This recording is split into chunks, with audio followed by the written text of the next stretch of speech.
Falar de economia, nós estamos na linha com o Silvio Campos Neto, que é economista da Tendências Consultoria. Silvio, boa tarde. Boa tarde, Denise, boa tarde, ouvintes. Bom, Silvio, o ministro da Fazenda, Henrique Meirelles, continua insistindo na necessidade de reforma da Previdência com urgência, se possível que a matéria volte a ser discutida ainda este ano, e agora ele está tendo como fundamento aí nessa defesa, ou nessa reivindicação, a declarações de agências de classificação de risco quanto à possibilidade de o Brasil ser rebaixado caso não execute o ajuste fiscal. Eu queria saber como é que você vê as perspectivas de evolução das contas públicas, essa questão específica da Previdência, e se o Brasil não consegue escapar de um novo rebaixamento.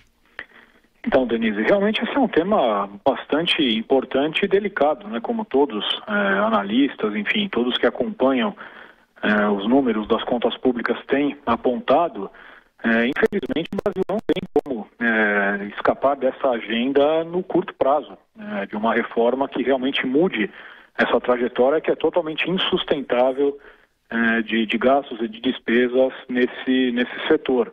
Agora, é claro que há uma questão política bastante complexa, né? Um cenário difícil, onde a aprovação nesse ano ainda não dá para dizer que seja algo improvável, mas claro que tem suas dificuldades, e mesmo que, porventura, o governo atual, a equipe econômica atual não consiga levar adiante essa reforma agora, e a gente sabe que no ano que vem, ano eleitoral, aí sim fica praticamente inviável algo nessa linha, certamente um próximo governo, seja ele qual for, terá que atacar essa agenda logo de início, possivelmente no primeiro semestre de 2019, e aí, obviamente, tendo a necessidade, né, de fazer isso rapidamente, com o risco de uma base de apoio político no Congresso que não dê suporte a essas medidas, ou seja, o Brasil vai cada vez mais migrando para uma situação de risco grande nas contas públicas, e a população, obviamente, tem que ser, né, bem informada sobre as consequências, né, de não se fazer nada nesse sentido.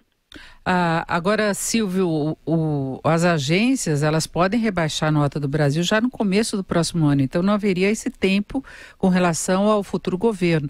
Agora, a equipe econômica vem tentando fazer algum ajuste, independentemente dessa questão da reforma da Previdência, inclusive deve viabilizar o cumprimento das metas fiscais do próximo ano, que são de um rombo de 159 bilhões. Isso não seria suficiente para o Brasil ganhar um tempo?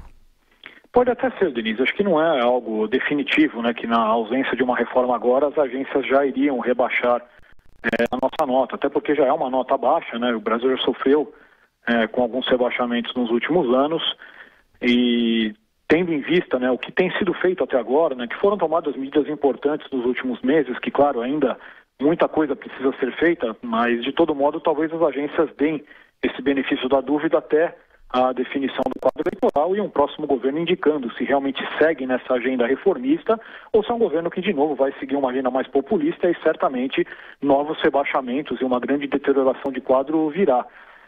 Mas, enfim, acho que a questão toda é essa, é a necessidade, né, de que isso seja feito e as consequências, né, de não avançarmos nessa agenda, porque, claro, uma ausência de reforma, seja agora ou mesmo em 2019, o que significa fundamentalmente que essa conta, né, essas despesas que já representam quase 50% do orçamento total, elas vão continuar crescendo, e isso significa na prática duas coisas: mais impostos e também menos gastos, menos dinheiro para outras demandas importantes como saúde, educação, infraestrutura, segurança, etc. Na avaliação do risco também costuma pesar o próprio andamento da economia e a tendência de uma recuperação mais consistente em 2018. Seria um dado importante a favor do Brasil.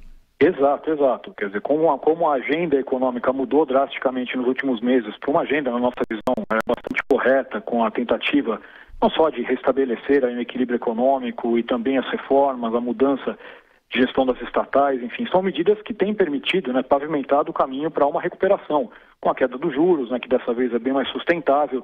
Então, tudo isso deve proporcionar uma recuperação ao longo de 2018, né? A gente trabalha com um crescimento de 2,8% no ano que vem. Claro que não é um ritmo exuberante, mas é algo naturalmente bem melhor do que tivemos nesses últimos anos, e tudo isso ajuda certamente a dar um fôlego, pelo menos talvez coloque um pouquinho de paciência nas agências que estão no papel delas, né, de indicar as fragilidades, os riscos, e esse é um ponto, de novo, né, que a gente tem que insistir, né? Hoje as contas públicas estão numa situação bastante grave e, se nada for feito, a tendência, na verdade, não é de melhora, pelo contrário, de piora.